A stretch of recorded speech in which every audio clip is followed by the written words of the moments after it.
Good morning students. मैं doctor Harish Kumar, associate professor political science, SK government girls college Sikar. अपना America की विदेश नीति का टॉपिक चल रहा था। उसमें अपन ने गत कक्षा में अमेरिका के राष्ट्रपति जॉनसन के काल की जो फॉरेन पॉलिसी थी उसके ऊपर डिस्कस किया था, जिसमें अपन ने जर्मनी में बर्लिन की जो नीति है उसके ऊपर बातचीत हुई थी। जॉनसन के समय में चीन के प्रति जो नीति थी उसकी भी बात हुई थी। चीन के संदर्भ में हमने देखा था कि 1949 में चीन में साम्यवादी क्रांति हुई थी, जिसमें माओ त्से-तुंग के नेतृत्व में साम्यवादी सरकार बनी थी, जिसे राष्ट्रपति जॉनसन ने मान्यता नहीं दी थी, बल्कि इसके स्थान पे वहाँ पे जो ताइवान वाली चीनी सरकार थी उसी की मान्यता को जॉन निक्सन ने बरकरार रखा था। उसके बाद अपन ने नोटो के प्रति निक्सन के समय क्या नीति रही उस पर चर्चा की थी। अरब इजराइल का जो संघर्ष चल रहा था उस मैटर को लेकर भी अपन ने निक्सन के समय की चर्चा की थी। वियतनाम है, अंतर्राष्ट्रीय जो सहभागिता बढ़ाने का प्रयास किया था निक्सन ने, उस पर भी अपन ने चर्चा की थी। और लैटिन अमेरिका के प्रति नीति और नई खोज की नीति, इस तरह कुछ टॉपिक्स पे अपन ने अपनी कक्षा में चर्चा की थी। आज उसी कड़ी में अपन देखेंगे अमेरिका की जो फॉरेन पॉलिसी है, यानी जॉन निक्सन के बाद में जो रिचर्ड निक्सन राष्ट्रपति बने थे उनके समय की जो फॉरेन पॉलिसी है उसके बारे में हम चर्चा करेंगे। रिचर्ड निक्सन के काल में अमेरिका की विदेश नीति के सामने अनेक चुनौतियां थी। उनका निराकरण करने के लिए उन्होंने नए समीकरण बनाए। निक्सन ने सबसे ज़्यादा कूटनीति का प्रयोग अपनी विदेश नीति के अंतर्गत किया। अब इनकी विदेश नीति के अपन बिंदुवार जो मैटर्स हैं, मामले, उनके ऊपर अपन चर्चा करेंगे। उसमें सबसे पहले लेंगे नई खोज की नीति जो कि रिचर्ड निक्सन ने अपनाई थी। इसमें अब तक अमेरिका की विदेश नीति का मुख्य आधार सैनिक गठबंधन, आर्थिक व सैनिक सहायता रही, जिसमें निक्सन ने परिवर्तन कर यूरोप की सद्भावनापूर्ण यात्रा का कार्यक्रम बनाकर कूटनीति के आधार पर नई खोज की नीति को अपनाया। इससे पहले निक्सन से पहले अमेरिका सैनिक गठबंधनों पे जोर दे रहा था, उन कंट्रीज़ को अपनी आर्थिक और सैनिक सहायता दे रहा था जो साम्यवादी सरकार की तरफ जाने की कोशिश कर रहे थे।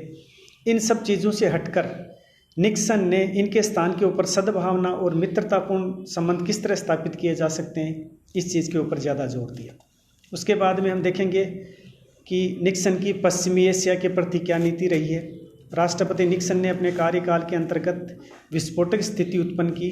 पश्चिमी एशिया में अरब इजराइल के बीच 6 अक्टूबर 1973 को चौथी बार युद्ध हुआ। इसके विपरीत निक्सन ने 2 बिंदुओं के आधार पर महत्व दिया जो इस प्रकार थे। उसमें पहला था फिलिस्तीन पर अत्याचार बढ़ाया गया। दूसरा था निर्धारित सीमा रेखा को स्वीकार करने से इनकार किया गया। अर्थात इजराइल अधिकृत भूमि पर कब्जा बनाए रखने का अमेरिका ने समर्थन किया रिचर्ड निक्सन के समय में। इसके बाद हम देखेंगे चीन के प्रति जो बदलती हुई नीति है अमेरिका की रिचर्ड निक्सन के काल में, वो निक्सन को चीन के प्रति अपनी नीति में परिवर्तन करना पड़ा था। चीन एक बड़ी शक्ति था और चीन रूस संघर्ष का अमेरिका लाभ उठाना चाहता था। इसके अलावा वह साम्यवाद के माध्यम से ही एक चैलेंज दिलवाना चाहता था। चीन को साथ लेकर अमेरिका वियतनाम युद्ध से सम्मानपूर्वक निकलना चाहता था। निक्सन ने मार्च 1972 में चीन की ऐतिहासिक यात्रा की। इस यात्रा के पीछे 2 कारण थे। पहला था अमेरिका ध्रुवीकरण की नीति का अनुसरण कर साम्यवादी गुट में पड़ी दरार का लाभ उठाना चाहता था। साम्यवादी जो कंट्रीज़ थे वर्ल्ड के अंदर, उनमें जो आपस में फूट थी, उस फूट का फ़ायदा उठाकर वो अपने राष्ट्रीय हितों को संभालना चाहता था। दूसरा, दक्षिणी पूर्वी एशिया में अपने हितों की पूर्ति के लिए अमेरिका ने यह आवश्यक मान लिया था कि चीन अमेरिका गठबंधन से ही ये पूर्ण हो सकता है। इस आधार पर उन्होंने चीन की यात्रा की थी।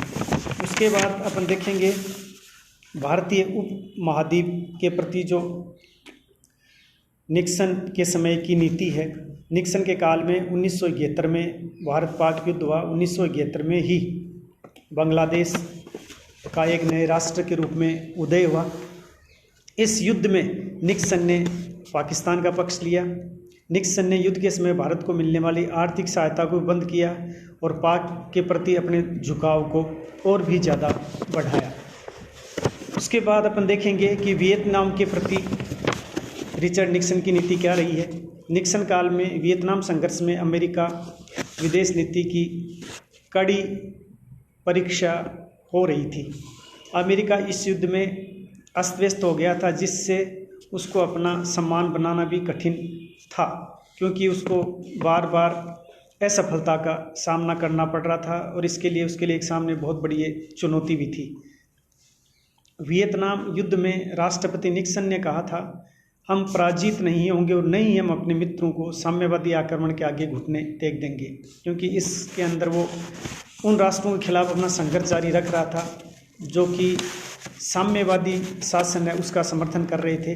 तो उसको भी उसने अपने एक स्वयं के ऊपर लिया कि हम न पराजित होंगे और न ही जो हमारे साम्यवादी राष्ट्र जिनके साथ हम हैं उनको भी, जिन राष्ट्रों के साथ उनका युद्ध चल रहा है उनके सामने परास्त नहीं होने देंगे। हम हर संभव उनको सफल बनाने का प्रयास करेंगे। इसके अलावा है कि अमेरिका की रिचर्ड निक्सन के समय रूस के प्रति नीति क्या रही है। निक्सन काल में अमेरिका की विदेश नीति रूस के प्रति नरम रही, जो कि काफ़ी लंबे समय थे। दोनों राष्ट्रों के बीच एक लंबा संघर्ष चल रहा था। तो रिचर्ड निक्सन ने इसके अंदर थोड़ी फ्लेक्सिबिलिटी या लचीलापन दिखाने का प्रयास किया। रूस के साथ संबंधों को बढ़ाने के लिए रिचर्ड निक्सन ने मई 1972 में रूस की यात्रा भी की गई। 1972 की निक्सन की यात्रा करने के पीछे कई वजह थी, उसके कई कारण थे। उनमें से हम 2-3 कारणों के बारे में चर्चा करेंगे। उनमें सबसे पहला था संघर्ष के स्थान पर संबंधों का विकास करना, क्योंकि अमेरिका इस चीज़ को लंबे समय से देखता आ रहा था कि किसी भी मामले का जो हल है वो हम शांतिपूर्ण ढंग से निकाल सकते हैं। संघर्ष किसी भी समस्या का समाधान नहीं हो सकता। इसी सोच के साथ उन्होंने ये 1972 में रूस की यात्रा की और रूस के साथ अपने संबंधों को है वो घनिष्ठ बनाने का प्रयास किया। दूसरा जो उनकी यात्रा का जो कारण था वो था महाशक्तियों के बीच बढ़ते तनाव को कम करना, क्योंकि जो सुपर पावर थी वो विश्व के अंदर 2 सुपर पावर जो निकल कर सामने आई थी, एक अमेरिका एक और दूसरा रूस। तो अमेरिका ये चाहता था कि जो इन महाशक्तियों के बीच में एक तनाव की स्थिति है या इनके बीच में जो संघर्ष की स्थिति है उसको हम कम करने का प्रयास करें, ताकि विकास के बारे में या हमारे देश की उन्नति के बारे में हम और भी बेहतर ढंग से कार्य कर सकें। इसके अलावा तीसरा जो कारण था वो था निशस्त्रीकरण की प्रक्रिया में प्रगति करना, कि हथियारों की जो दौड़ है उसको भी हमें कम करने का प्रयास करना चाहिए। हथियार हैं वो भविष्य में युद्ध को जन्म देते हैं, तो इस दिशा में भी उन्होंने इस जो प्रोसेस था उसके अंदर प्रोग्रेस करने का प्रयास किया। Thank you students.